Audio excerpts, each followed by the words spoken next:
का, भाइयों का शुक्रिया कि आप तशरीफ़ लेकर आए।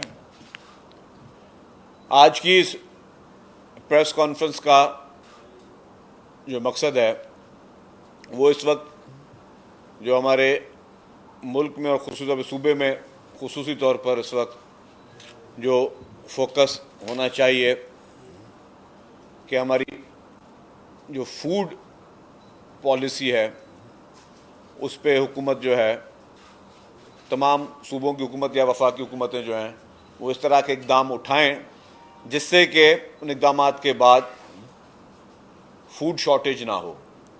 और इसी को मद्देनज़र रखते हुए, क्योंकि जिस तरह लास्ट टाइम जो सूरत हाल थी, हुकूमत सिंध ने चेयरमैन पाकिस्तान पीपल्स पार्टी मोहतरम बिलावल भुट्टो जरदारी साहब के अहकामात पर गंदम के लिए, काश्तकारी के लिए किसानों को सपोर्ट करने का फ़ैसला किया। और किसानों को सपोर्ट करने का मकसद यही था कि किसान जो हैं वो ज़्यादा से ज़्यादा जो है वो गंदम की काश्तकारी करें ताकि उनको कहीं से हुकूमत की तरफ से ये इस तरह की सहूलत मिले कि जिससे वो गंदम की काश्तकारी को फ़रोग़ करें। और इस मद में आज से जो है वो सिंध भर में जो किसान हैं उनको जो है वो हुकूमत सिंध की जानिब से मदद फराम की जा रही है।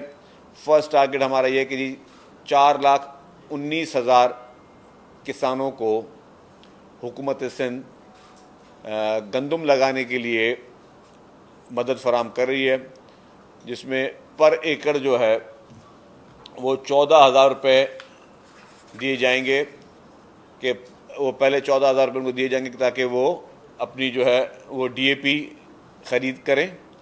और जैसे ही वेरिफिकेशन हो जाएगी कि जी एक किसान ने DAP ख़रीद की है और उसके बाद उसने गंदम की काश्तकारी की है, उसमें 2 हफ्ते लगते हैं गंदम की काश्तकारी के लिए। जैसे ये पता चल जाएगा कि उसने गंदम की काश्तकारी की है, उसके बाद फिर उनको 8,000 रुपये दिए जाएंगे कि वो यूरिया की जो है वो ख़रीदारी करें और वो यूरिया उसमें इस्तेमाल करें। इसका मकसद सिर्फ ये था कि हम ज़्यादा से ज़्यादा अपने मुल्क को अपने पैरों पे खड़ा करें।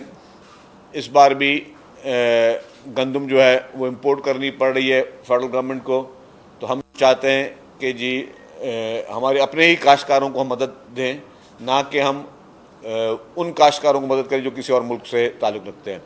तो हर कामयाब पॉलिसी का मकसद यही होता है।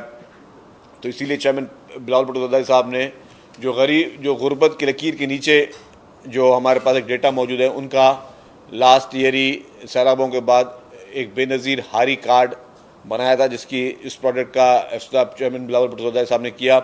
उस हारी कार्ड के ज़रिए अब उन किसानों को 4 लाख जो है 4,19,000 किसानों को जो है वो ये दी जा रही है, जिनके ऑलरेडी हारी कार्ड बने हुए हैं वो लोग जो हैं ऑलरेडी इसमें आ गए हैं।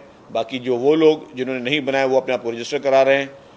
इस वक्त जो दरख्वास्तें आई हैं अभी तक वो कोई 3.5 लाख से ज़्यादा दरख्वास्तें आ चुकी हैं, जिसमें से 1,80,000 से ज़्यादा जो है लोग वो वेरीफाई हो चुके हैं। बाकियों की वेरिफिकेशन जारी है। तो जैसे जैसे वेरिफिकेशन का अमल हो जाएगा, क्योंकि दरख्वास्त कोई भी दे सकता है, लेकिन उसके लिए वेरिफिकेशन के जो क्राइटेरियाज बनाए गए, तो जो जिस तरह वेरीफाई होता रहेगा तो हुकूमत उनको वो सपोर्ट करेगी। दूसरा इशू जो है वो हमारे पास ट्रैफिक चालान का जो है वो हुकूमत सिंध ने शुरू किया है, और उस पर कुछ सियासी पार्टियाँ जिनका हमेशा मकसद जो है वो कि जी ना काम करना ना करने देना है, जिनकी सियासत वैसे कुछ नहीं बचती, फिर आके वो है हर चीज़ पे तनकीद करते हैं। मैं आपको एक ऑनेस्टली बात बता रहा हूँ कि अगर आप कराची के शहरियों से पूछ के देख लें, मुझे ज़ाती तौर पर 2 बड़े बिजनेसमैनों ने फ़ोन किए हैं। मैं अभी नाम उनका नहीं लेना चाहता, लेकिन अगर ज़रूरत पड़ी तो वो उन्होंने इजाज़त दे दी तो मैं नाम भी उनका ले दूँगा, जिन्होंने जी बहुत हुकूमत की इस चीज़ में तारीफ़ की है। और उसको भी छोड़ दें, ये आप जितने सहाफ़ी बैठे हैं, मैं आप लोगों से सवाल पूछता हूँ कि आपको इस ट्रैफिक चालान जब हुकूमत ने ये इंक्रीज़ किए हैं, उसके बाद ट्रैफिक की रवानगी में सिग्नल्स पे आप लोगों को कोई बेहतरी नज़र आ रही है, नहीं नज़र आ रही है? नहीं, बेहतरी तो नजर आ रही है, लेकिन लोगों को ट्रेन भी करें। हाँ वो भी है, बेहतरी नज़र आ रही है ना। आप थोड़ा बोल दो हमारे साफी भाईजान, बोल दे भाई यार, आप दुनिया से पूछा। हाँ हाँ, अब ये सारे सहाफ़ी जो है मुख्तलिफ टीवी चैनल अखबारों में बैठे हैं, तो मैं ये कहना चाह रहा हूँ कि हमेशा कड़वे डिसीजंस जो होते हैं, कड़वे डिसीजन होते हैं, थोड़े तकलीफ दे ज़रूर होते हैं, लेकिन उसमें हम इंसानी जानों, कीमती इंसानी जानों की को ज़्यादा से बचा सकते हैं। मेरी आज ये ख्वाहिश होगी कि हुकूमत जो है उसको 1 रुपये चालान भी ना मिले, मद भी ना मिले, 1 रुपया भी चालान की मद भी ना मिले, हमारी ये ख्वाहिश होगी, ताकि लोग अपने ट्रैफिक कवानीन की इस तरह की पासदारी करें कि जी एक तो लोगों का टाइम बच सके। क्योंकि जब आप ट्रैफिक कवानीन की पासदारी नहीं करते हैं और टाइम का ज़ाया होता है, तो जब ट्रैफिक एक अपने फ्लो पे नहीं चल रही होती तो फिर लोगों को डिले होते हैं, एक्सीडेंट्स भी तब होते हैं, लोगों की कीमती जानें भी तब ज़ाया होती हैं। तो यही एक चीज़ है जो हुकूमत चाहती है। हुकूमत का कतन मकसद ये नहीं था कि जी हुकूमत ने कोई पैसा कमाने के लिए जो है वो ट्रैफिक के चालान बढ़ाने दे। अब मैं तो एज ए हुकूमत का स्पोक्स पर्सन, एक तर्जमान के हिसाब से बता रहा हूँ, मुझे खुशी होगी, मेरी सिंध हुकूमत को खुशी होगी, मेरी पाकिस्तान पीपल्स पार्टी की सिंध हुकूमत को खुशी होगी कि 1 रुपया भी चालान की मद में ना आए, क्योंकि लोग जो हैं वो अपने ट्रैफिक फ्लो के साथ ड्राइविंग करें। और चीफ मिनिस्टर साहब ने भी ये कहा कि जी जो पहला हम जो है वो कोशिश करेंगे जी पहला चालान जो है उनको लोगों को वार्न किया जाए, उसके बाद हम उसकी रिकवरी करेंगे। तो अभी तक काफ़ी लोगों ने जो है वो 20,000 से ज़ायद एक हफ़्ता हुआ है चालान हुए, और उस 20,000 के ज़ायद में जो है वो जो चालान हुए हैं उसमें से काफ़ी लोग गए हैं अपने अपील के लिए, क्योंकि जो पहला चालान हमने कहा था जी माफ़ और सेकंड पे होगा, काफ़ी लोगों ने की भी है। अब इसमें मुख्तलिफ कैटेगरीज हैं। जो सबसे ख़तरनाक कैटेगरी में पढ़ूँ वो है, 2 ख़तरनाक होती हैं ट्रैफिक कवानीन में कैटेगरी। एक होती है जो रेड लाइट होती है उसको वायलेट करना, क्योंकि एक तरफ से ग्रीन सिग्नल चल रहा है, एक तरफ से रेड सिग्नल चल रहा है, तो जाहिर है वो कहीं ना कहीं उसका टकराव होना है, और टकराव से फिर क्या होता है वो किसी न किसी नुकसान होता है। दूसरी उससे ख़तरनाक चीज़ जो होती है वो होती है वन वे पे ड्राइव करना।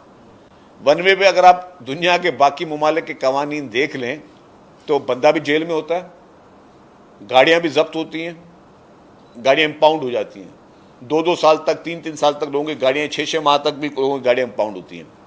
तो मेरा मकसद है कि जी ट्रैफिक कवानीन जो है वो लोगों की बेहतरी के लिए किए गए हैं, हमारे कराची के भाइयों बहनों की बेहतरी के लिए किए गए हैं, और उसमें कतन मकसद नहीं है कि किसी को नुकसान पहुँचाना। लोग अदालतों में गए, अदालतों का एहतराम है, लेकिन अदालतों में भी हुकूमत सिंध का मौक़िफ़ जो है वो फर्म है। कराची को इस वक्त की इंफ्रास्ट्रक्चर के लिए बहुत बेहतरी के लिए काम चल रहे हैं, बड़े बड़े मेगा प्रोजेक्ट्स पे काम चल रहे हैं। सिंध हुकूमत, KMC, जो हमारे टाउन्स हैं, सब मिलकर बड़े बड़े प्रोजेक्ट्स कर रहे हैं। हमें पता है कराची के कुछ चैलेंजेस हैं जिस पे लोग तनकीद करते हैं, लेकिन मैं ये वाज़ह तौर पर बताना चाहता हूँ कि वज़ीर आला साहब की क्लियर डायरेक्शंस हैं। उन्होंने सारे महकमों को, बल्दियात के महकमे को, जो हमारे म्यूनसिपल महकमे, उन सबको सख्ती से हिदायतें दी हुई हैं कि आप उन कवानीन को जो है उन इंफ्रास्ट्रक्चर को बेहतर करें। आपको बहुत जल्द बेहतरी नजर आएगी। हमारा टारगेट है कि मार्च तक हम अपने काफ़ी प्रोजेक्ट्स कंप्लीट हो जाएं हमारे। जो इस वक्त कराची के लोगों को, अब मैं समझता हूँ कि इस पूरे टेन्योर में सबसे बड़े में बड़ी खुशखबरी मिली होगी वो शाहराह भुट्टो की मिली होगी। शाहराह भुट्टो पे आप जाएँ तो आपको अब उसके टोल पे भी बहुत बड़ी रश नज़र आ रही होती है, ताकि लोग जो है बहुत बड़ी तादाद में, एक बहुत स्टेट ऑफ द आर्ट सहूलत है, और जब ये इसको M9 से मिलेगी तो मैं समझता हूँ कि ये कराची के लिए बहुत ही ज़बरदस्त किस्म का जो है वो प्रोजेक्ट जो है की सूरत में सामने आएगा। इसी तरीके से लिंक रोड्स पे भी काम चल रहे हैं, रेड लाइन BRT पे भी काम जो है वो जो एक इल्तवा फंसा हुआ था।